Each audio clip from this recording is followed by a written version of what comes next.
News Malayalam ഈ വാർത്താ ദിനത്തിൽ പുറത്തു കൊണ്ടുവന്ന വാർത്ത കേട്ട് കേരളം ഞെട്ടിത്തരിച്ചിരിക്കുകയാണ്. കൊച്ചിയിലെ മാർക്കറ്റിംഗ് കമ്പനികൾ തൊഴിൽ വാഗ്ദാനം ചെയ്ത് കൊടിയ ചൂഷണത്തിനും ക്രൂരമായ പീഡനമുറകൾക്കും യുവതി യുവാക്കളെ ഇരയാക്കുന്നതിന്റെ ഞെട്ടിക്കുന്ന വിവരങ്ങളാണ് ന്യൂസ് മലയാളം രാവിലെ പുറത്തുവിട്ടത്. തുച്ഛമായ ശമ്പളം നൽകിയാണ് 12 മണിക്കൂർ വരെ അടിമപ്പണി എടുപ്പിച്ചിരുന്നത്.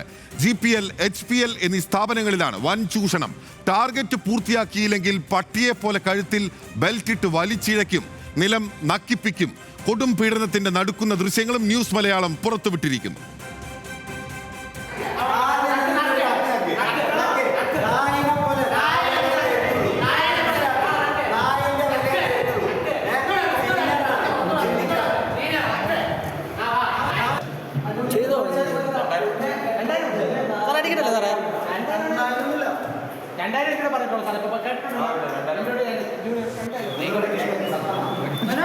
വൃത്തികെട്ട പരിപാടി നടക്കുക. ഇപ്പം ആൺകുട്ടികളെ കൊണ്ടാണെങ്കിൽ ആൺകുട്ടികളെ കൊണ്ട് മീശ, താടി, മുട്ട വരെ പഠിപ്പിച്ചിട്ടുണ്ട്. ഇപ്പോൾ സ്ത്രീകളെ കൊണ്ടാണെങ്കിൽ ആൺകുട്ടികളുടെ ജെട്ടി ഇടിപ്പിക്കും സ്ത്രീകളെ കൊണ്ട്.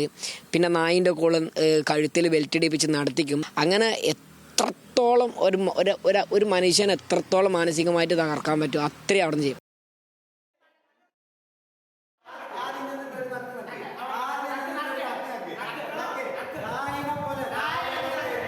വാർത്തയ്ക്ക് പിന്നാലെ തൊഴിൽ മന്ത്രി വി ശിവൻകുട്ടിയുടെ ഇടപെടലുണ്ടായി. മാർക്കറ്റിംഗ് കമ്പനികളിലെ തൊഴിൽ പീഡനം മനുഷ്യത്വഹീനമെന്നും കർശന നടപടി സ്വീകരിക്കുമെന്നും മന്ത്രി വി ശിവൻകുട്ടി ന്യൂസ് മലയാളത്തോട് പറഞ്ഞു.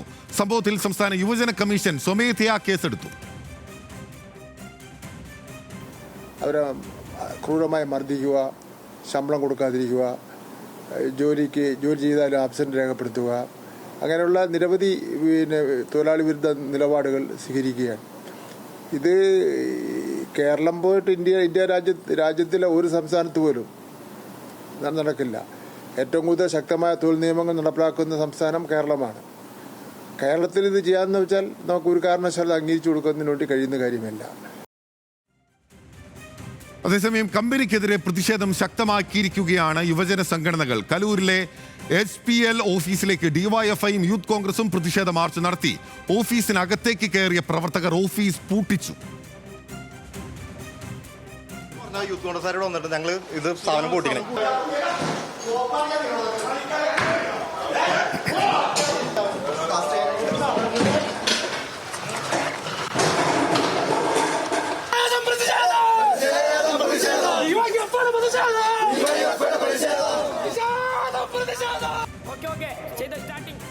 അത്യന്തം മനുഷ്യത്വ വിരുദ്ധമായ ദൃശ്യങ്ങളാണ് പുറത്തു വന്നതെന്നും ഇത്തരം സ്ഥാപനങ്ങൾ പൂട്ടിക്കളയണമെന്നും DYFI നേതാവ് VK സനോജ് പ്രതികരിച്ചു.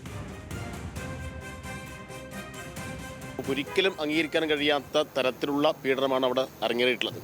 അപ്പം അതിനെതിരായിട്ട് ശക്തമായ നിലപാട് DYFI സ്വീകരിക്കും. അവിടെ പ്രതിഷേധ പരിപാടികൾ DYFI സംഘടിപ്പിക്കും.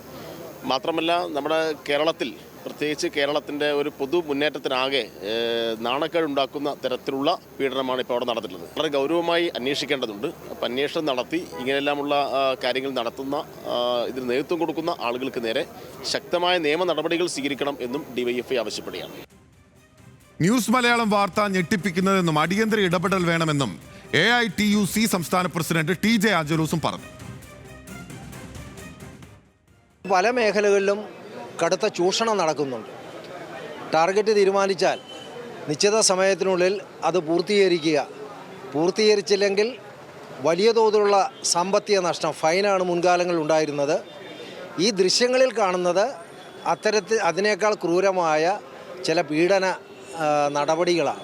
എന്നാൽ ഇതിൽ അത് മാത്രമല്ല, ക്രൂരമായ തരത്തിലുള്ള മനുഷ്യാവകാശ ലംഘനവും അതുപോലെ തന്നെ ശാരീരികമായ ആക്രമണമാണ് നടന്നിട്ടുള്ളത്. അതിൽ പോലീസും കൃത്യമായി ഇടപെടണം. കുറ്റവാളികൾക്കെതിരെ കർശനമായ നിലപാട് സ്വീകരിക്കണം. ഈ വിഷയങ്ങൾ ഇതിനു മുമ്പും AITC പോലുള്ള പ്രസ്ഥാനം, ഞങ്ങൾ മാത്രമല്ല മറ്റു ട്രേഡ് യൂണിയനുകളും നിരവധി തവണ സർക്കാരിനെ ചൂണ്ടിക്കാണിച്ചിട്ടുള്ളതാണ്. സർക്കാർ അതിന്മേൽ ചില നടപടികൾ ആരംഭിക്കുകയും ചെയ്തു. പക്ഷേ ഇത് ഞെട്ടിപ്പിക്കുന്ന വാർത്തയാണ്. അടിയന്തര ഇടപെടൽ ഉണ്ടാകണം എന്ന് AITC ആവശ്യപ്പെടുകയാണ്.